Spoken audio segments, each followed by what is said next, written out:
Hey guys, and welcome back to the channel. I know I haven't posted in a little while, but honestly the month of March has been very hectic and busy motorsports wise, and drift cars stuff just hasn't really been super frequent. Realistically, just not a whole lot to do on the car lately, aside from just wait for the next event until at least we have that going in. That will be taking place over the summer, but aside from oil changes and stuff, the car's kind of been at a standstill aside from driving, and I just didn't drive the month of March because we were busy with Mother's Day and my wife Nisha's birthday, and we had family in town and so on and so forth. But that being said, jumping back on because we have a little bit of a problem with the drift car, so I'm going to jack up the rear, get it on jack stands, and then I'll show you guys what's going on. All right, so now that we get the car jacked up, might be able to show you guys a little bit what we're dealing with here. But what I want you guys to watch is that. You guys see the axle right here. And I'm gonna start turning the wheel.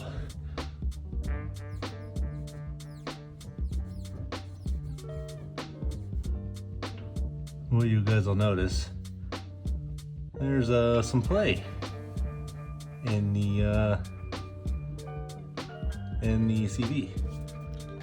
Now, there's definitely been some noise, some rattling that I've noticed at drift events and just kind of turning in parking lots or in the pits.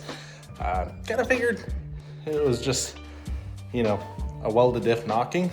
Turns out it really wasn't. So that being said, we have replacement axles. I should have had spares a long time ago, but I just never really thought that we were running enough power to need them. But now we do, because the last thing I want to do is break an axle while drifting, especially when, not this next event, because we're just going to be doing a drift and drag at the beginning of June, just to warm back up to it. And then June 21st is Bahoku Motoculture event, which should be really fun. And we're actually driving the Bahoku course, and there's a long, big, perilous wall there, and I would really prefer for the axle not to explode when we're running up against that. So I'm gonna go ahead and get the wheel pulled off. We're gonna soak the splines for the axle with some penetrating oil. That way we can hopefully not struggle with getting the axle out of the hub. And we're gonna get this swapped out, and then we'll talk a little bit more about what I've been up to and what we're doing here soon.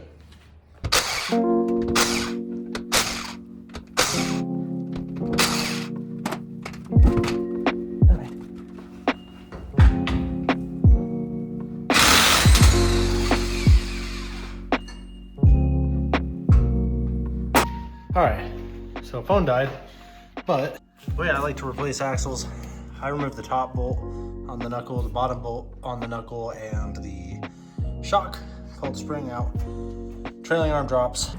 I'll show you guys the axles. So old, new. Not OEM, but for my power level, they should be good enough. So I'm gonna go ahead and get the new axle back in, get it all bolted back up and torqued, and then that'll be done. And then we'll talk about some other things that I've been up to since I haven't been filming and uploading for a couple weeks. Just want to kind of give you guys an update and let you guys know where I've been at and what I've been doing.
I cut the camera off for a minute, but we got the new axle up in. The rear suspension's all tightened up and ready to go. So we're all good there. The old axle, just as I showed you guys a little bit earlier in the video, and I'm not sure how much you could see, but there was about 3/4 of an inch of travel in the wheel before the axle had started moving. And that kind of started telling me that the outer CV was a little worse for wear. That being said, the last thing that I would want, especially on a track that we're driving in June, where the wall is on the left side of initiation, is to hook the car in and on initiation have the outer CV break. Mostly because then the passenger side's gonna be driving the car, it's gonna spin me and put me into the wall. So I got the CX Racing swap headers Cerakoted. This is in Coyote Tan. So this coating is good up to 1800 degrees. White pipe, not Cerakoted, but I don't really feel like we need to Cerakote that.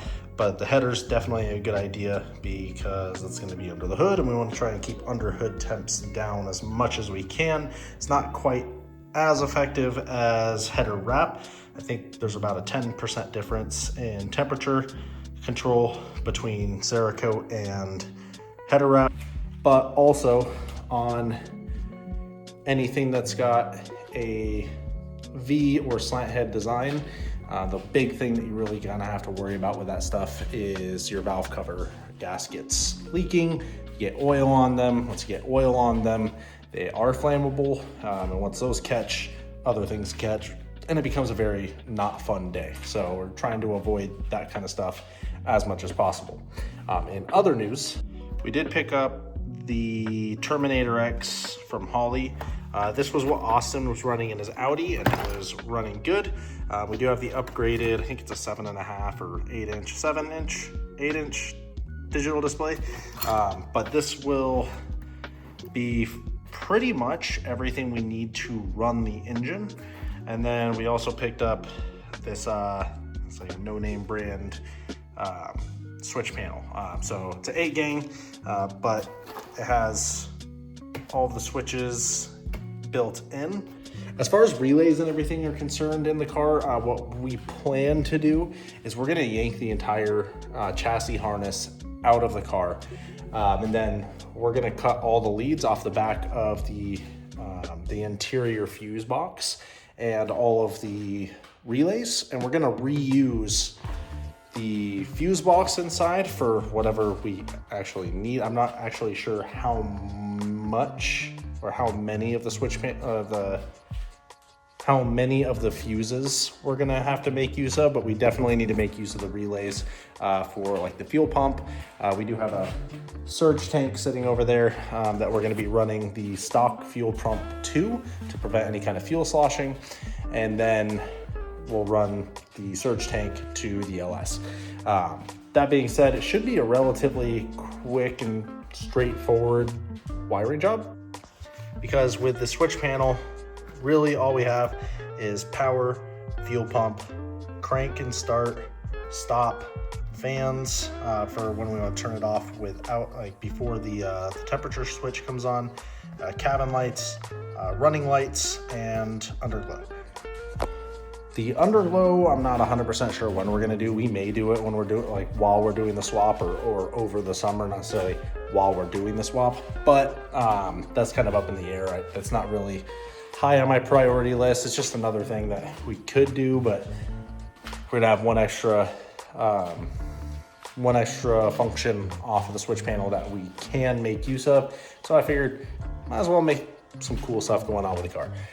That being said though, it's gonna be July that we're getting started on swapping the car. I've been in my free time heading over to the shop and helping Austin get his S4 closer, at least as much as I can help. There's a lot of stuff that realistically is not a two-person job, but things like actually dropping the new motor in, cutting another chassis apart for replacement panels, things like that. I've been trying to just like give him a helping hand because it's a lot of weekends he's at the shop by himself, and like it's one of those things that as much as he's helped me, I want to be able to try and help him as much as I can.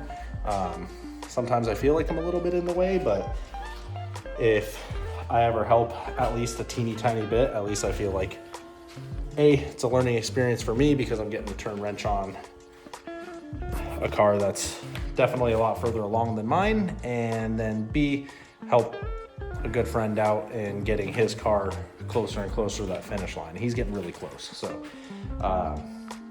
that being said, yeah, that's kind of what I've been up to. Not a whole hell of a lot's changed. We have gotten the LS a little bit more put together, kind of. So under the K&N Sprint car filter, we still need to modify the base plate because this was being used on a dual throttle body setup. It's only gonna be on a single. So we're gonna cut out the center of that and just rivet in an aluminum panel with a single hole. We can't really do that until the engine's in the car and we know where, like how far back the filter's gonna sit, but I'd like it to sit pretty even with the engine. I think it looks the best, and as much as looks aren't everything, they are something. We did get fuel rails on the motor, but not bolted down just yet. I need to modify some mounting hardware for that. And then realistically, the only other thing I need to get for the LS is accessories for the front. So all we're really gonna be running is a water pump, a LS alternator, and the E46 OEM power steering pump. I'm gonna be replacing the power steering pump because I have known for a while that this one is kind of on its last legs. I put a tad bit of gear oil in it and it quieted it down for a while, but I think while we're in there, we might as well get it replaced. And aside from that, I mean, there's really not a whole hell of a lot else going on. I've just been kind of spending time with family. We got some things going with Nisha's Audi here soon because we just got a downpipe in for that. So we're gonna make the family car a little bit more fun. But that's kind of all there is to say. Haven't really been super busy with drift car stuff just because this month has been so busy, but have been getting bits and pieces ready for the LS swap here and there. So very excited for that. June 21st is going to be Motoculture Slang and Smoke, Bahoku. That'll be a really fun event, and I'm really excited to drive that layout, and that will be the last event that I'm driving over the summer. After that, it's going to primarily be swap content. Over the summer, it's likely that content's going to slow down a little bit, and I'm going to try and give you guys a little bit more value versus quantity. So big update videos and things of that nature. Realistically, because we're doing a swap kit with the LS, it's going to go in pretty quick. So that'll be one video. Pulling the motor will be the first. Getting the brake system updated, that'll probably be another one because we're going to be deleting ABS and so on. Wiring will be another video, and I'm going to take my time with getting footage done and everything like that, and really making sure they're quality videos and getting them out, because once the car comes out at the end of the summer, it's going to be a completely different animal. We're going to have a filter coming out of the hood. We're going to have livery on the car.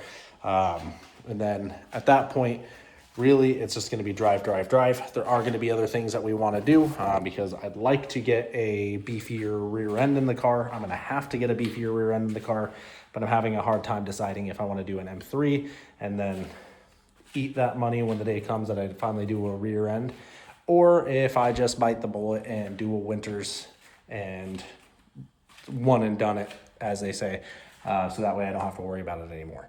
But that being said, I appreciate everybody for tuning in. Thank you guys all for being patient with me. I know I haven't been uploading as much as I personally would like to, but the family comes first, and I have been accumulating things and getting things ready, but it's just very expensive and it takes time. So without further ado, hope everybody enjoyed today's content. If you did, hit a thumbs up. comment, subscribe if you haven't already, and until next time, y'all stay easy. Peace.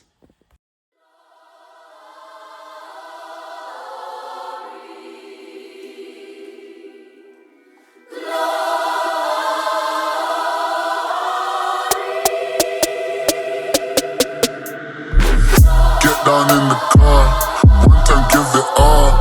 Bust it open hard, let me see you drop. Get down in the car, one time give it all. Bust it open hard, let me see you drop. I fucked up this Russell, baby, we hustle. What the oh my.